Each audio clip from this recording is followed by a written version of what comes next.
नमस्कार मंडळी. आपले सहकार मंत्री हसन मुश्रीफ भाऊ जे बोलले ते खरंच लाखात एक बोलले. त्याचं म्हणणं आहे आपण जी कर्जमाफी करतो त्याचा लाभ हा खऱ्या शेतकऱ्याला आता लोक भेटलाच नाही.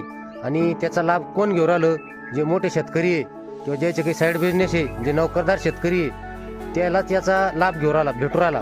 आणि जे मोठा शेतकरी आहे तो कर्ज घेताना माफी होईल या आशेनंच तो कर्ज घेतो आणि बँकवाल्याची हिंमत होत नाही त्याच्याकडून कर्ज वसुली करायची. आणि जो गरीब शेतकरी आहे तो घेत्या वेळेसच मजबुरीमुळे कर्ज घेतो आणि तो आपला जीव गहाण ठेवून नंतर ते कर्ज फेडितो आणि मग चालू थकबाकीदार म्हणून त्याला त्याचा लाभ हा भेटत नाही.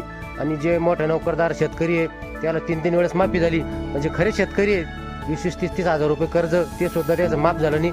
तर हसन मुश्रीफचं बरोबर म्हणणं आहे का बा आता मागचा सर्वे करून ज्याला 3-3 वेळेस कर्जमाफी झाली त्याला आपण यातून वगळून टाकू आणि ज्याला आता लोक कर्जमाफीच झाली नाही त्याला याचा लाभ देऊ. खरंच हे कौतुकास्पद बोलले ते. याचं जर अंमलबजावणी झाली आपण याचं खरंच स्वागत करू.